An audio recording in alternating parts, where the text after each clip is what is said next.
Welcome to the BUF Athletic YouTube page. Today we're taping a podcast, and on this episode we'll be talking about athletic culture.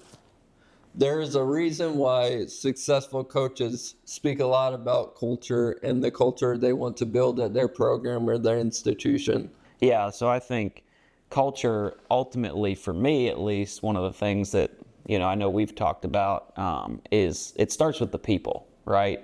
It starts with the people that you bring in as coaches, and then through the recruiting process, and as you coach and as you spend time with your players and with other coaches, you start to build out what do you want this to look like. But really it starts with the people, the personalities that come together. What do they believe? What's important to them? I think that ultimately, what do they value? You kind of try to figure that out both in the hiring process and then the recruiting process. I mean, for me, that's where I think culture starts, is with the people. And I know we can talk more about some of the other things here in a minute, but yeah, I think it all starts with the people.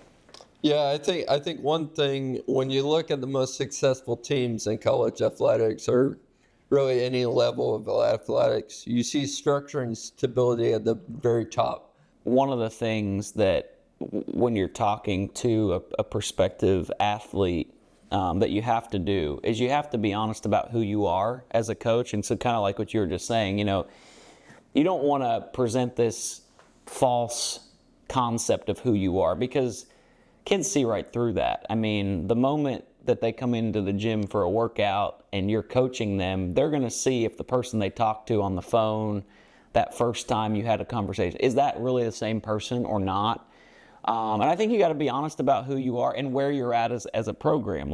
For us starting a program, being real honest about, hey, we're going to have, a challenge in the fact that we're going to have a lot of underclassmen, mainly freshmen, at least for basketball. And so I think, one of the things when it comes to building a culture is it's built on trust. And so it starts that first conversation you have to be honest. If you're not honest, kids see right through that. It breeds just a culture that is unhealthy, and where there's always these questions and nobody fully believes one another. And so, if I want my athletes to trust me, then I need to be honest with them. Especially, I've got to set that example because I want to be able to trust them too, and I think that that's a big part of it. And in order for you to get that buy-in that you want, you have to have trust. Just like a family, a culture, a team is built on that idea of trust, I think. Yeah, I talked a lot about earlier about people have long-term success or whatever, but it's all got to start somewhere. And when you look at coaches who let's go on talking about successful coaches, you look at like Nick Saban, and I'm a Clemson fan, so I'm going to say Dabo Swinney. The ones who have won multiple championships, they got to the place, and it wasn't like that. Their school wasn't good, but they set a criteria of, if you're going to play for me, you need to meet the standard, and if not, you're not going to play. And that, is the start of building to make a solid culture and to have long-term success. It's got to start somewhere, and that has to be the start. Yeah, and I think one of the things that I've done that I've found success with is you have a conversation with your team at the beginning of the year, and you kind of ask them the question. You put the ball in their court, right? You say, okay, so what do we want to be all about? Obviously I have some things that I want us to be all about. As an athletic program, we have some things that we want to be all about. And we talk about that as coaches, but I want to start the conversation with getting some ownership on their part. Like, okay, when other teams play us, what do we want them to say after the game? Like, how do we want to be remembered from this season? Like some of those types of questions, asking them, what do we want to be known for?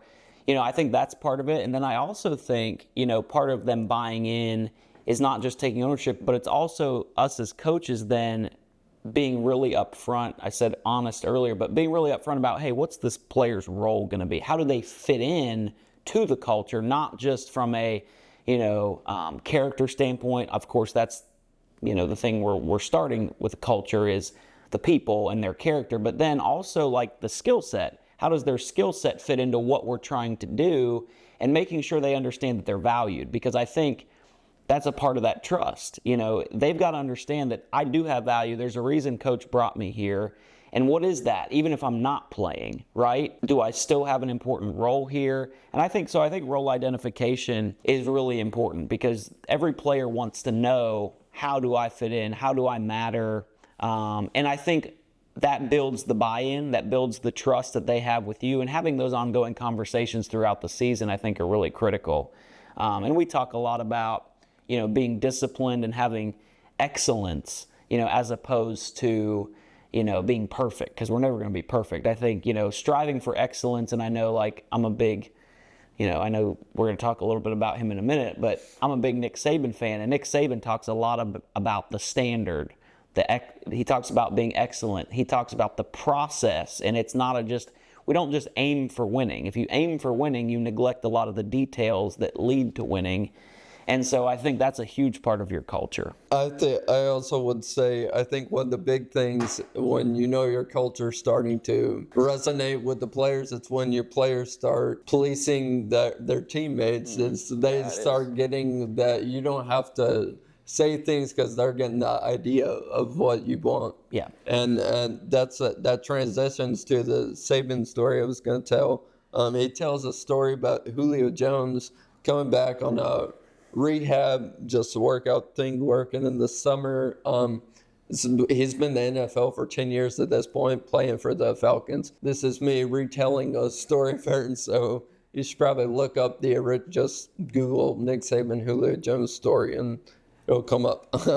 Guess that's literally what I did last night. The story goes they're doing 7-on-7 out there, so the NCAA has rules for how much the coaches can be there in the summer. So anyways, Saban, the OC, the DC, all those guys, like any of the main coaches, can't be out there. So it's just grad assistants and the players. And quarterback starts pass to the wide receiver drops it. He starts yelling at the quarterback. He punts the football. He starts yelling at the DB. He's doing all this stuff. So anyways, Julio's over on the sideline. And Julio Jones is a quiet guy. He doesn't, you look up Julio Jones throughout his career. He's not like a demonstrative person or whatever. But he stops the practice and calls the kid over to them and says, we don't do that at Alabama or whatever. And he's talking about the culture that Saban has instilled, and he hadn't played at Alabama in 10 years, and he knows that's not what these coaches expect to happen. So I think that is a sign to where it's going into the player, and even a guy who's pretty quiet, Julio's not a vocal person, even he gets it, and that is where you can see the most part that it's becoming part of these players, part of their identity. Yeah, and I think one of the things that I talk with my guys about, and I talk with my coaches about too, is coach-led teams can only go so far. You want to be a good example as a coach. You want to set the standard. Here's what the culture is going to be about. But I think that only takes you so far, because let's say you're in a game situation, you don't have any timeouts left, game's on the line. A lot in that moment, right? That's going to reveal a lot about your true culture, your true character as a team. How do you handle that? How do your guys handle that? Because they have to lead themselves in that moment. Yeah, I can try to shout instructions from the sideline. If there's a, if there's a dead ball, I can try to pull one or two of them over to talk to them real quick. But at the end of the day, they're the ones who have to go out and take care of business, right? But I think the other piece of that is, like you're saying, it's in the everyday. It's not just in those big moments, because those big moments just reveal what has been built in the small moments, like a practice like this, right? Because I know in the fall, there's we're going to have open gyms. I'm not allowed to coach, and things like that. So there will be different scenarios that they play through, but I'm going to be leaning on some of the guys to lead those based off of some of the summer workouts that we're doing right now, and kind of instilling in them, here's what's important. The work ethic that you have every day. Every day when they walk into the gym, they've got to do what I call a focus card. So what's your focus for today going to be? So the whole idea is they've got to take ownership of something. They're going to work on something today. They're going to put their mind on that today. And if they don't do that, that's where, I have them hold each other accountable to it. How do you feel like your teammate did with this today? And we talk about it, and I think those kind of things, just like the little reminders, it doesn't have to be yelling and screaming. It can just be, hey, here's what we're all about. And doing things that mimic what you say is important to you. You can't just say certain things are important. You have to emphasize it. The old saying goes, you are what you emphasize, right? Not you are what you eat. You are what you emphasize, right? Because I could say something, but if I never emphasize that, like if I say, hey, for me as a coach, taking charges is my favorite play in basketball. It is. And so what do I do to emphasize that? Well, for me, every year we have a charge hat. And at the end of every game, whoever is taking charges that game gets to sign their name to the hat. And at the end of the season, whoever takes the most charges gets to keep the charge hat. Because it's important to me. It's a play of selflessness. And again, if that's a core value I have, it all ties together is my point. Like you have your core values, and then you have like the real game situations that demonstrate that you have that core value, right? So selflessness, taking a charge, and then you emphasize it. Like I think that to me as a coach, that's one of the things we can do is we have to emphasize what's important to us, but you do have to have that buy-in from them, and sometimes it just requires those continual reminders, and then you empower the guys who are completely bought in, who the other guys respect, and who really have the work ethic to be a leader, because I think the players have to lead, and I think Julio Jones is a classic example of that, because if I'm not in the locker room, if I'm not, if I'm late to practice because I had a phone call or something, right? What's going on when I show up, Mm-hmm. I think that's a big indicator right there of where's the culture at. And it's not going to be perfect right away. It takes time. But yeah, I think that's a cool story, because I'm an Alabama football fan, and I'll be honest, I've never heard Julio Jones public speak. Where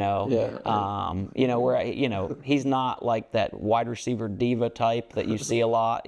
But anyway, yeah, I think that's cool. So we hope you enjoyed today's discussion on athletic culture. I mean, there's a lot more that we could say, and we'll probably hit on it, as we go throughout the year and talk with different coaches. But yeah, if you haven't already, check out our website, buffeagles.com, and give us a follow on our YouTube channel here, as we're going to be posting some more content in the coming days.